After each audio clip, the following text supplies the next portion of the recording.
Hi,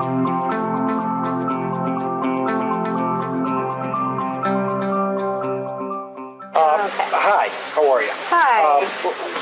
I have a Satsuma orange tree in my backyard, and what I've done is taken a few pictures here, as you can see.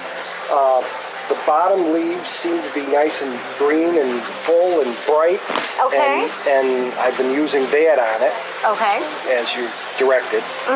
But the top end of the leaves are crinkled and brown and curled up, and do they have a little trail on them that looks almost plasticky?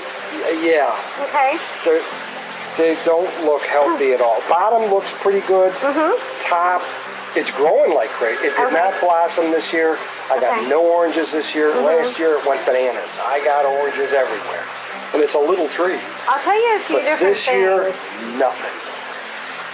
What you have going on with the tree, with the curling leaves and the little plasticky trail and residue, that's caused from leaf miners. Okay. And in general, the issue is mainly a cosmetic problem.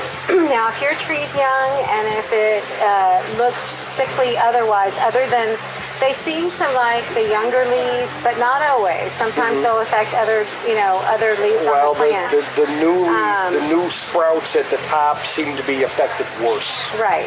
And if you'll look at the citrus trees at the nursery, we have it as well, and almost everyone that is growing citrus in the area has it. Okay.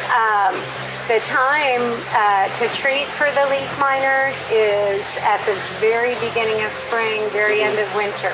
Because at that point, that's it's a moth, and that's when they're actually laying the eggs. Well, I did that in the spring, and I did it a couple, 3 months later, like the bottle said. Got them. Yeah, Anyway. One thing that I've been telling a lot of customers is please pray for a winter, because this season we've had a really rough season with insects. And we're seeing insect issues with plants that we usually have very few problems with, and some plants that are prone to, certain types of insect attack are really taking a beating and this summer. So I also have a lime tree, a tulip, that it's huge. And while I have, not lime, lemons, because they're still green. I have lemons. I got 1 million lemons, but I have the same thing on the new growth. Yeah. And I'm using the same stuff on it. That did blossom. I got gorgeous, and I've got 1 million lemons going to be yellow soon. But it's the same problem with that tree. Yeah, and it's very common. Some of us treat for it and others don't. Normally it's not to such a degree. It's mostly a cosmetic problem. But in years like this, sometimes it's out of control and becomes really unsightly. But I'll show you another product. You're using the right product, and make sure to use that again. Got it here, and that's why I come back. I don't know how much it's helping you right now with that particular problem with the leaf miners, but you're on the right path. We're going to walk over here, and I'm going to show you something else to use.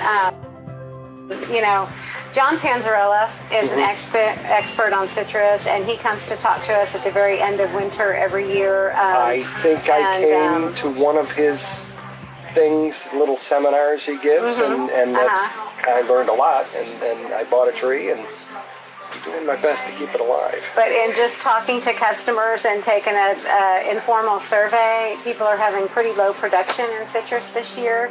And it could be, I know everyone I've talked to seems to be fertilizing and, doing everything as they normally would. So it's really hard to say. There's always so many different variables. So if we get a definitive answer, we'll be sure to share it with everybody. Keep doing what I'm doing in the meantime. You're doing the right thing. This is going to be most effective at the very beginning of spring. Okay. But another thing that you can do in conjunction with that at the same time is these are actually quite effective.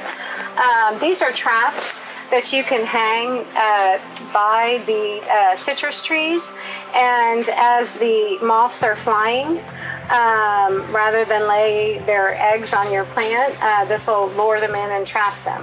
So I think it's very effective to use both things. Okay, I'm up for it.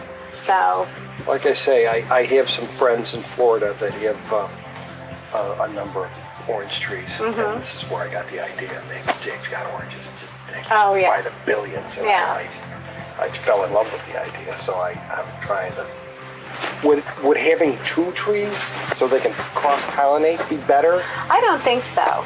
You might take a look at, I know I have a lot of bees. I've got a lot of honeybees. I've got a lot of bees. I haven't had a problem with pollination this year, but my lime, on my lime tree, the production is low. And like I said, everyone I've talked to is kind of disappointed because their production is low. So, okay, I'll try this. We'll